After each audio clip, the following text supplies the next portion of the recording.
Hapa ndo kwangu baby, we karibu. Si unajua tena mtoto wa mjini bwana, tumetafuta hela kwa shida sisi. Karibu sana. Bwana Bwazi.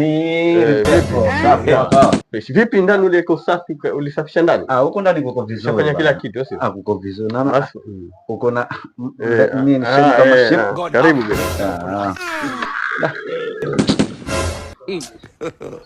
God have mercy upon us. Ndio hii kali. Yaani mimi anafanya kama mimi ndo mfanya kazi. Kisa kidemu tulia. Leo na haribu mission kama mbwembwe.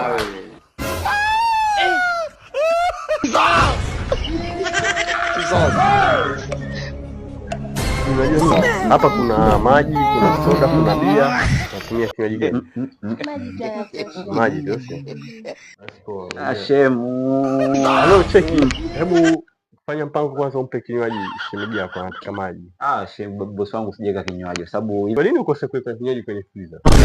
Ile sasa bosi wangu. Unajua uona msafisho, uona nyumba imependeza leo. Mzee kanambia, si unajua yuko nje kwa hana mpango wa kuja tena huku. Akanambia nyumba nisafishe, hii nataka kuuzwa. Hana mpango wa kuja tena huku sasa. Kasongo yeye. Kwani baby tu umeniambia hii nyumba yako au? Hakuna. Babu wewe, mbona hivyo sasa? Mbona zingua kama hivyo? Unaniona niko na mtoto hapa ndo naanza kuleta madai hizo sio?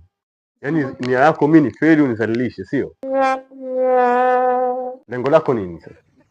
Sasa mbona unaongea hivyo? Ina maana hii nyumba si yako, wewe muongo sana wewe. Sio muongo. Sema huyu kaamua kuzingua. Ingekuwa yako hata singeongea hivyo. Ila poa. Unataka sana na kwanza leo tuachane. Sina hata habari na wewe. Usinipigie na usinitafute. Oya mwanangu vipi sasa unafurahi nini sasa? Ndio hivyo unataka hivyo niharibikiwe sio? God have Ndio. Sasa sikiliza, wewe hata kama sawa sio homeboy nini, ungeniambia babu nitoja hapo 15 20 mimi ningekupa. Mkitoka shilingi hadi ndani nafelisha mwanangu. Sasa ndio vipi sasa? Umezingua babu. Yaani umeua saa. Wewe mvuvi.